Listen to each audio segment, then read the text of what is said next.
কারণ শয়তান একটাই জিনিস পারে, আজকাল তোমরা নিগুড় তত্ত্বটা জেনে নাও। শয়তান শুধু একটাই জিনিস পারে, ও হচ্ছে প্রতারণা করতে। কি না, প্রতারণা করতে, তোমার চিন্তা ভাবনাকে অন্যরকম করতে। সবাইকে জয় যিশু, মহান ঈশ্বরকে ধন্যবাদ দেই যে তিনি আর একটিবার সুযোগ করে দিয়েছে এই অনলাইনে।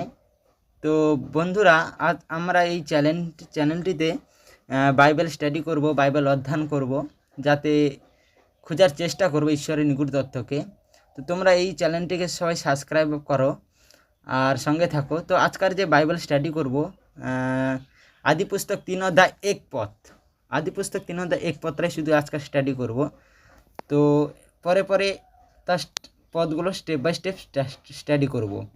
তো চলো আমি দেখে নিই। তো আমি অ্যাপসটা খুলে নিয়েছি। তো 1 পত্রাই দেখবো, আদি পুস্তক 3 অধ্যায় 1 পদে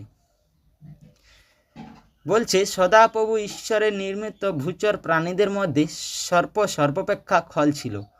সে ওই নারীকে কহিল, ঈশ্বর কি বাস্তবিক বলিয়াছেন, তোমরা এই উদ্যানের কোনো বৃক্ষের ফল খাইও না। তো ফ্রেন্ডস, এই 1 পদের মধ্যে আমরা বার করার চেষ্টা করব, এর নিগুড় তত্ত্ব বা স্টাডি করার চেষ্টা করব। তো সবাই সঙ্গে থাকো আর কমেন্ট করতে থাকো কার কার আত্মায় কীভাবে ঈশ্বর কথা বলছে, ঠিক আছে?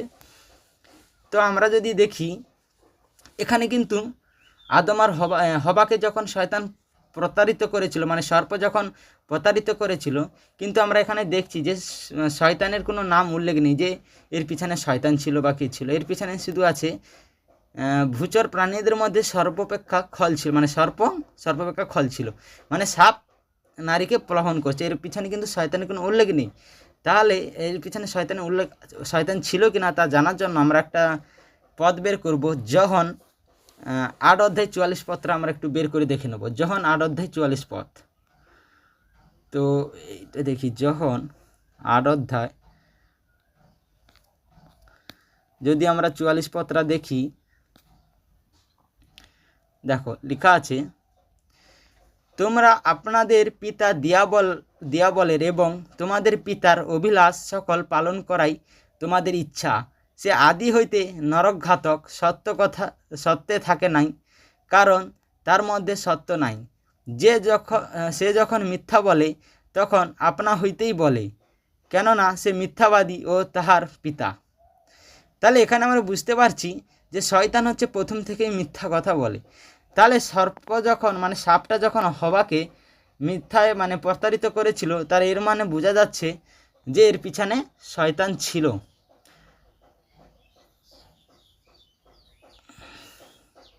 তাহলে এর পিছনে শয়তানের হাত ছিল।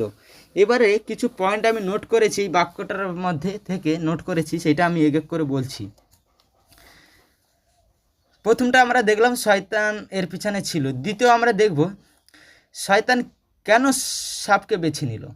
ঠিক আছে ফ্রেন্ডস, শয়তান কেন সর্পকে বেছে নিল।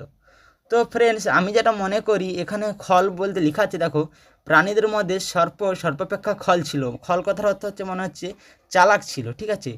তাই সব প্রাণীদের মধ্যে মানে সাপ সব থেকে চালাক ছিল, তাই হয়তো শয়তান সাপকে ব্যবহার করেছিল।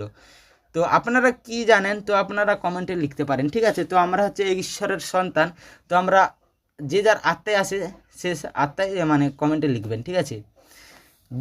তারপরে আমি একটা পয়েন্ট নোট করেছি, তিনি কেন হাতি বেছে নেননি তাদের ঘায়েল করার জন্য বা জব্দ করার জন্য। শয়তান তো চাইছিল যে আদম আর হওয়া পাপ করুক, তাহলে সে সাপ কেন? একটা হাতি বেছে নিতে পারতো, ভয় দেখাতো, বা তোমার সিংহ একটা বেছে নিতে পারতো, তাদেরকে ভয় দেখাতো যে তোরা পাপ কর, ঈশ্বরের বিরুদ্ধে যা, এ কর হ্যান কর। সে তো কেন এত কিছু বেছে নিল না, ভয় দেখালো না, শুধু সর্পকে বেছে নিল? কারণ, ঠিক আছে, আমরা যদি 2-3টা দেখি, আর একটা পয়েন্ট আছে দেখি। কারণ এই জন্য শয়তানের কোনো ক্ষমতা ছিল না তাদের কোনো ক্ষতি করা বা বাধ্য করাতে। শয়তান মানে কেন সিংহ বা হাতি নিল না, কারণ শয়তানের কোনো ক্ষমতা নেই আদম আর হবাকে কোনো কিছু বাধ্য করাতে। ঠিক আছে, যে আমি ভয় দেখাচ্ছি, তুই ভয় পা। তেমনই ঠিক আমাকে জীবনেও আমরা যখন যিশুকে গ্রহণ করেছি বা জেনেছি, আমাদেরকেও শয়তান কোনো মতে কোনো জিনিস বাধ্য করতে পারে না। তো তাহলে হবা কীভাবে পাপ করলো? কারণ শয়তান একটাই জিনিস পারে, আজকাল তোমরা নিগুড় তত্ত্বটা জেনে নাও। শয়তান শুধু একটাই জিনিস পারে, ও হচ্ছে প্রতারণা করতে। কি না প্রতারণা করতে, তোমার চিন্তা ভাবনাকে অন্যরকম করতে। কারণ সর্প হবাকে বলছিল, ঠিক আছে, এর পরের যদি আমরা পদগুলো দেখলে বুঝতে পারবো, তো আমি এই জাস্ট একটু করে বলে দিচ্ছি। কারণ সর্প কী করেছিল, যে ঈশ্বর কি বাস্তবিক বলিয়াছে তোমাদের কোনো গাছের ফল খেতে না, মানে একটা চিন্তা রোপণ করেছিল, ঠিক আছে, জাস্ট চিন্তা। তো আমরা পরের পদগুলোই দেখব। আচ্ছা, আমরা এই যে হবা কেন শয়তানের ফাঁদে পড়ে গেছিল, বা আমরা বা কেন শয়তানের ফাঁদে পড়ে যাই, তো এর জন্য একটা আমরা যদি দেখি যে আমরা এটা কোনোদিন ভেবেছি যে আমরা কেন শয়তানের ফাঁদে পড়ে যাই, বা হবা কেন শয়তানের ফাঁদে পড়ে গেছিলো, ঠিক আছে, সে কেন পড়ে যায় তার একটা আমি দেখি দেখব, বচন দেখব, হোসাইয়া 4:6, ঠিক আছে, হোসাইয়া 4:6 দেখব আমরা, হোসাইয়া 4:6, হোসাইয়া 4:6, এই যে হোসাইয়া 4:6 কি বলছে দেখুন, বলছে, জ্ঞানের অভাব প্রযুক্ত আমার প্রজাগণ বিনিষ্ট হইতেছে, তুমি তো জ্ঞান আগ্রহ করিয়াছ, এই জন্য আমিও তোমাকে নিতান্ত আগ্রহ করিলাম, তুমি আর আমার যাজক থাকিবে না, তুমি আপন ঈশ্বরের ব্যবস্থা ভুলিয়া গিয়াছ, আমিও তোমার সন্তানগণকে ভুলিয়া যাইব। তো এখানে দেখুন বন্ধুরা, এখানে বলছে কি, জ্ঞানের অভাব প্রযুক্ত আমার প্রজাগণ বিনষ্ট হইতেছে। তার মানে আমরা সবসময় শয়তানের ফাঁদে এই জন্য পড়ে যাই কারণ আমাদের মধ্যে ঈশ্বরের জ্ঞান নেই। অ্যাকচুয়ালি যখন আদমকে ঈশ্বর সৃষ্টি করে, আদমের মধ্যে সব কিছু দেওয়া হয়ে গেছিল, আর হবা মানে আদম পরে হবাকে তৈরি করা হয়েছিল, তাই আদম হবা মানে হবা হচ্ছে আদমের কাছ থেকে সব কিছু শুনেছিল, ঈশ্বরের সব কিছু। তাহলে বিশেষ করে আদমকে সব কিছু ঈশ্বরের কাছ থেকে পেয়ে গেছিল, কিন্তু হবার মধ্যে সেই ঈশ্বরের জ্ঞানটা না থাকার জন্য শয়তান কি করলো, হবার কাছে গেল, আর হবা প্রতারিত হয়ে গেছিল। তো আমরা পরের পত্রটা দেখব। কিন্তু একটা ভাববার বিষয়, যখন হবা মানে শয়তান তো চেয়েছিল যে আমি ওকে পাপ করাই বা কিছু একটা পাপ করাবো, শয়তান হবার সঙ্গে কথা বলেছিল, কিন্তু তার সঙ্গে কোনো জব্দ বা ঘাইল করেনি, কোনো মারাপিট করেনি, জাস্ট কি হবার সঙ্গে কথা বলেছিল। এবারে তার সঙ্গে তো পাপ করার জন্য, শয়তানকে পাপ করার জন্য কোনো কুস্তি করতে হয় না, কোনো মারাপিট করতে হয় না, ঠিক আছে, কারণ জাস্ট আমরা দেখলাম কি এই তো সাপ কথা বলছে হবার সঙ্গে। তেমনই ঠিক হবাকে পাপের ফলানোর জন্য তাকে একটা চিন্তা রোপণ করতে হয়েছিল। হবাকে শয়তান মানে এবারে হবাকে যখন পাপে ফেলবে, তার জন্য কি তার মাথায় একটা চিন্তা দিয়েছিল শয়তান, একটা চিন্তা রোপণ করেছিল, ঠিক আছে। তো আমরা এই পরের পত্রে আমরা দেখলে বুঝতে পারবো যে চিন্তা দিয়েছিল। চিন্তাটা যদি আমি দেখি, বলে দিচ্ছি, আদি পুস্তকে 3 গেলে কি তার মাথায় কি যে চিন্তাটা রোপণ করেছিল, সে পরের পত্র আছে। এই যে নারী সর্পকে কইলেন, আমরা এই কি দেখো কি চিন্তা রোপণ করেছিল, এই একে আছে, হে নারীকে কইল, ঈশ্বর কি বাস্তবিক বলিয়াছেন যে তোমরা এই উদ্যানের কোনো বৃক্ষের ফল খাইও না। হ্যাঁ, এইটা দেখো চিন্তা রোপণ করেছে। ঈশ্বর তেমনি তাদেরকে আদেশ দিয়ে দিয়েছে যে তোমরা কোনো গাছের ফল খাবে না, কিন্তু সাপ কি বলছে, আবার মানে চিন্তা মনে করিয়ে দিচ্ছে যে সত্যি কি বলেছে, বাস্তবিক ফল খেতে না, মানে চিন্তা রোপণ করছে। দেখো শয়তান কীভাবে, ঠিক আমাদের জীবনেও এরকমই, আমাদেরকে শয়তান কোনো মারাপিট না, কোনো কিছু না, আরামসে করে চিন্তা রোপণ করে, ঠিক আছে। শয়তান হচ্ছে চিন্তা রোপণ করে আমাদের মধ্যে। তো আমরা এখানে দেখলাম কি কে মানে হবাকে পাপের ফেলার জন্য কি করেছিল, চিন্তা রোপণ করেছিল, ঠিক আছে। কিন্তু হবা যদি, এবারে দেখো এবারে একটা পয়েন্ট আছে, কিন্তু হবা যদি চিন্তার সঙ্গে মোকাবিলা করতো বা তাকে ত্যাগ করতো, তাহলে সে আজকে পাপ করতো না। যখন শয়তান তাকে একটা চিন্তা রোপণ করলো যে ঈশ্বর কি বাস্তবিক বলিয়াছেন তোমরা এই উদ্যানের কোনো বৃক্ষের ফল খাইও না, কিন্তু সেই চিন্তার ভাবনাটা সে মোকাবিলা করলো না বা তাকে ত্যাগ করলো না, যে ভাবলো না এই শয়তান কেন এই কথাটা বললো ঈশ্বরের বিরুদ্ধে, মানে এটা অ্যাকচুয়ালি ঈশ্বরের বাক্যকে আক্রমণ করেছে শয়তান, ঠিক আছে, ঈশ্বরের বাক্যকে আক্রমণ করেছে শয়তান। তোমরা এই নিগুড় তথ্যটা জানো, ঠিক আছে, আর কার কেউ কিছু যদি জানো তোমরা কমেন্টে করো, ঠিক আছে। আমরা সবাই এই ঈশ্বরের সন্তান।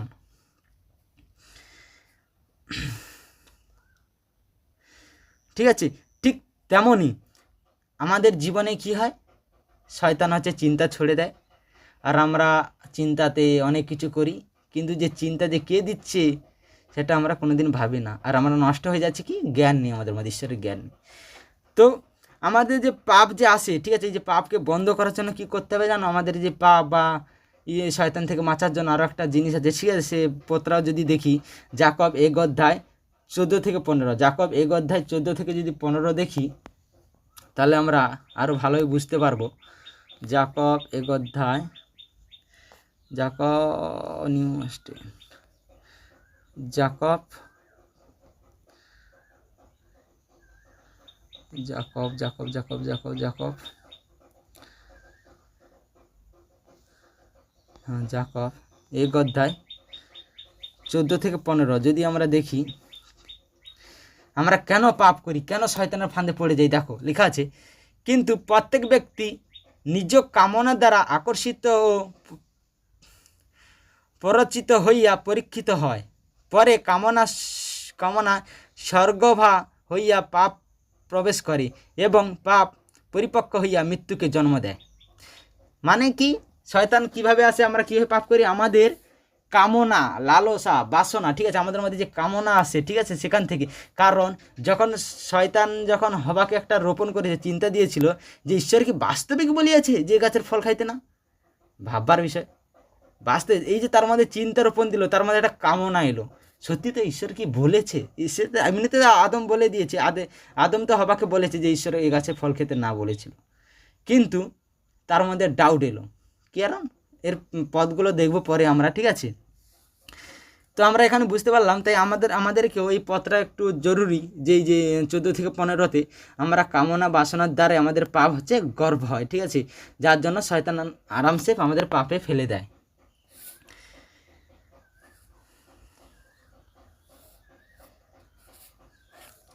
এবার শয়তান সবসময় কাজ করবে কি, শয়তানকে কাজ করার জন্য, চিন্তা করার জন্য কি করতে হয়, ঈশ্বরের বাক্যকে বা অন্য জিনিস দিয়ে তাকে চিন্তা রোপণ করতে হয়, ঠিক আছে। শয়তান হচ্ছে সব থেকে চালাক, বলে না একটা কেমন একটা কথা আছে না, লাঠি ভাঙবে না সাপ মরে যাবে, ঠিক তেমনই শয়তান হচ্ছে আমাদের সঙ্গে মারাপিট করে না, জাস্ট একটু আস্তে করে একটা চিন্তা ঢুকিয়ে দেয় মাথায়, আর আমরাও ভাবি না যে চিন্তাটা কীভাবে এলো, কিসের জন্য এলো, কেন বা করলাম, যার জন্য কী হলো, শয়তান হরণ করে নিয়ে নিল, নিয়ে আমাদের মধ্যে ফাটাফাটি, ভাইদের মধ্যে ফাটাফাটি শুরু।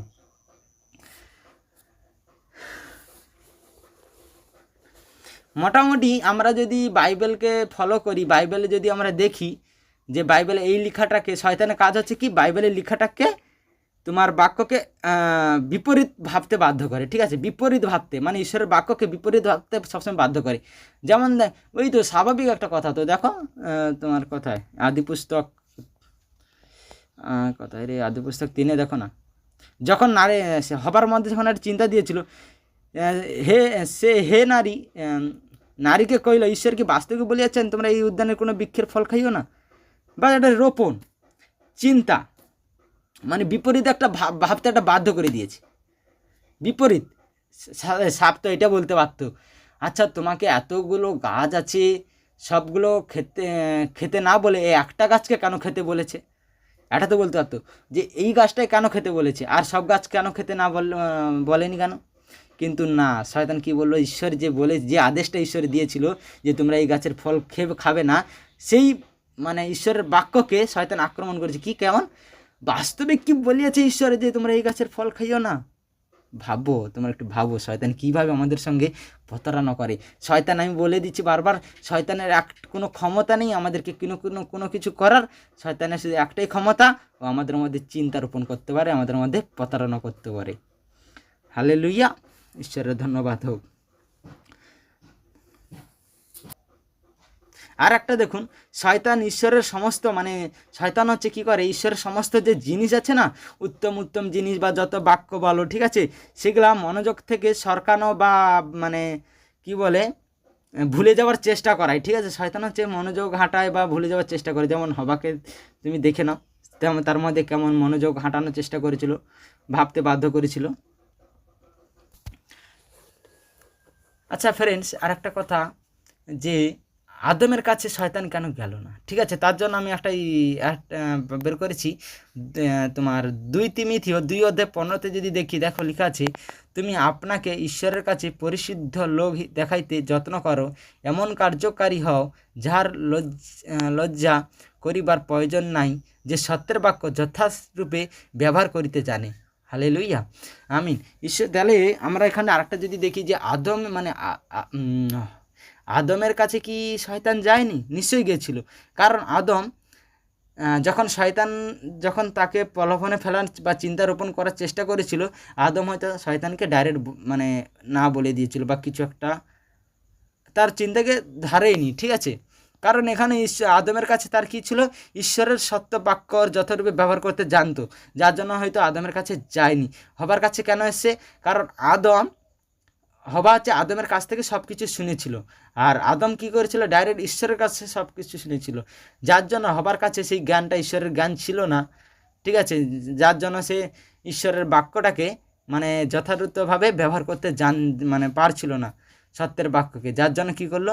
শয়তান হবার কাছে গেল আর হবা প্রতারিত হলো। তো আমরা এই ছোট্ট বাক্যের মধ্যে, ঠিক আছে, আদি পুস্তক 3 অধ্যায় 1 পত্র আমরা যে দেখলাম, এই কোথায়, হ্যাঁ, আজকার ভিডিওটা বড় হয়ে যাচ্ছে। ঠিক আছে, তো তাই এই আদি পুস্তক যে 3 অধ্যায় 1 পত্রে দেখলাম, আগামীকাল আমরা দেখব 2 পথে। তো আমরা এরকম ছোট ছোট করে দেখব আর বার করানোর চেষ্টা করবে যে এর মধ্যে কী কী অপশান আছে বা কী কী নিগুড় তত্ত্ব আছে, কী কী আরও কী কী আছে দেখবো, আমরা চেষ্টা করব। তো মহান ঈশ্বরকে ধন্যবাদ দিই। চলো সবাইকে জয় যিশু, হালেলুয়া, আমিন।